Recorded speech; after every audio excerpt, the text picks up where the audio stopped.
sejahtera bagi kita semua. Perkenalkan, nama saya Grace Stefania Pinam dengan NIM 2105071010 dari kelas BK4B. Nah, dalam video ini saya ingin menyelesaikan tugas dari mata kuliah akuntansi perbankan yang diampu oleh Ibu Rina Walmiati Mardi, SE MSI AK. Nah, adapun materi yang saya ambil yaitu bank garansi. Nah, dalam materi bank garansi ada beberapa topik yang akan saya bahas. Yang pertama yaitu pengertian bank garansi, yang kedua latar belakang bank garansi, yang ketiga manfaat bank garansi, yang keempat tujuan bank garansi, yang kelima jenis-jenis bank garansi, dan yang keenam yaitu pihak-pihak mekanisme penerbitan bank garansi. Nah, kita masuk ke topik yang pertama yaitu pengertian bank garansi. Nah, pengertian bank garansi bisa diartikan sebagai jaminan tertulis yang dikeluarkan atau diberikan oleh pihak bank selaku pemberi jaminan kepada nasabahnya yang menjadi pihak terjamin. Nah, garansi juga dapat diartikan sebagai garansi adalah yang pertama yaitu garansi dalam bentuk warkat yang diterbitkan oleh bank yang mengakibatkan kewajiban membayar terhadap pihak yang menerima garansi apabila pihak yang dijamin cedera janji atau wan prestasi. Nah, yang kedua yaitu garansi dalam bentuk penandatanganan kedua dan seterusnya atas surat-surat berharga seperti aval dan endorsement dengan hak regres yang dapat menimbulkan kewajiban membayar bagi bank apabila pihak yang dijamin cedera janji atau wan prestasi. Yang ketiga yaitu garansi lainnya yang terjadi karena perjanjian bersyarat sehingga dapat menimbulkan kewajiban finansial bagi bank. Nah, yang keempat yaitu bank garansi adalah agunan pembayaran yang diberikan kepada pihak penerima agunan apabila pihak yang dijamin tidak memenuhi kewajibannya. Nah, kita masuk ke topik yang kedua yaitu latar belakang bank garansi. Nah, marak pembangunan pada sektor pemerintah daerah semakin meluas untuk mewujudkan kesejahteraan masyarakat dan kemakmuran secara merata. Jasa konstruksi mempunyai peranan yang sangat penting dalam menghasilkan prasarana dan sarana yang berfungsi mendukung pertumbuhan dan perkembangan berbagai bidang. Nah, semakin berkembangnya tingkat pembangunan tersebut, maka bank dalam hal ini mempunyai hubungan yang erat demi terciptanya pertumbuhan perekonomian dalam suatu bangsa, di mana bank adalah sebagai pihak perantara dengan beberapa pihak yang kelebihan dana dengan pihak-pihak yang memerlukan dana. Maka dari itu, bank akan bergerak sesuai dengan fungsinya, yaitu memberikan jasa perkreditan ataupun jasa yang lainnya, karena salah satu fungsi dan tugas bank adalah melayani pembiayaan bagi masyarakat atau pihak lain yang berbadan hukum maupun tidak berbadan hukum demi memajukan sektor pembangunan pada pemerintahan.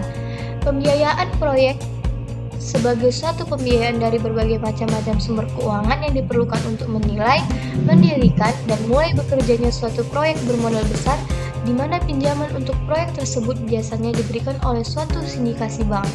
Salah satu jasa yang diberikan oleh bank dapat dikenal sebagai bank garansi. Nah, garansi sendiri berasal dari bahasa Inggris yaitu guarantee atau guaranty, yang berarti menjamin atau jaminan. Dalam bank garansi yang bertindak sebagai penjamin adalah pihak bank dan secara otomatis pihak bank telah siap untuk menanggung risiko apabila yang terjamin telah melakukan hal bertentangan dengan apa yang telah ditetapkan atau wan prestasi. Nah, kita masuk ke topik yang ketiga yaitu manfaat bank garansi.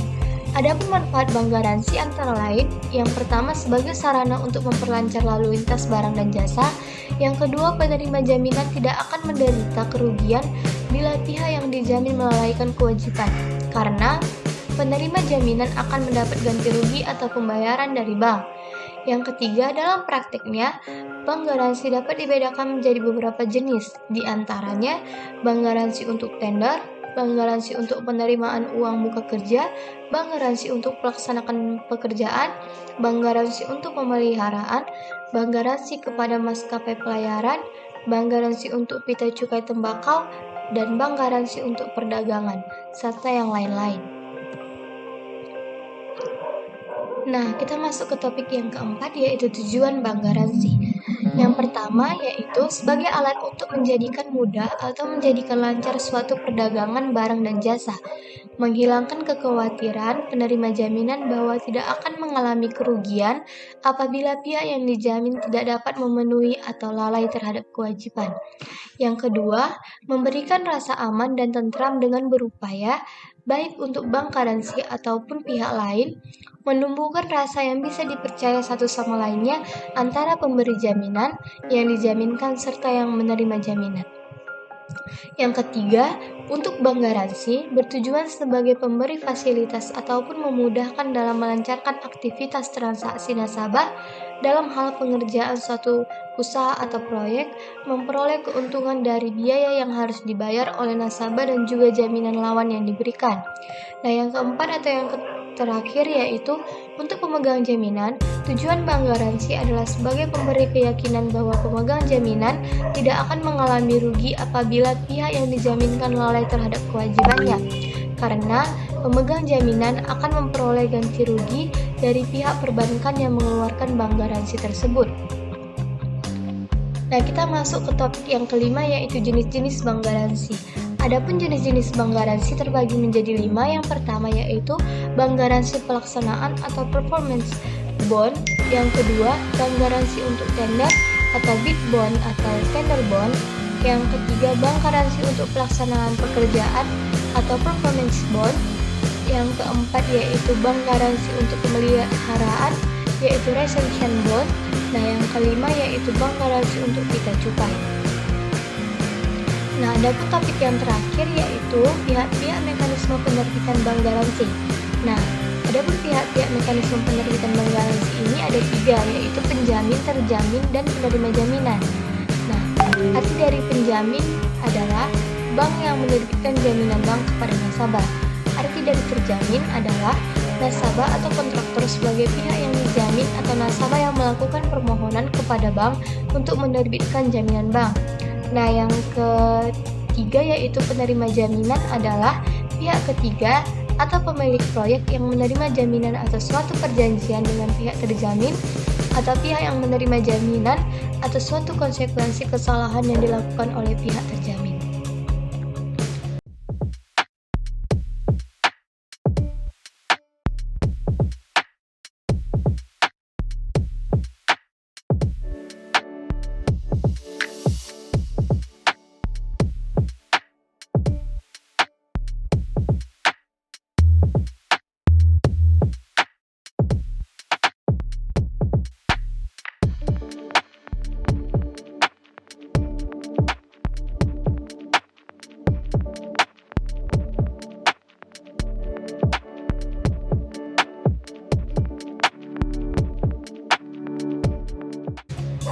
Nah, sekian dari topik yang dapat saya sampaikan.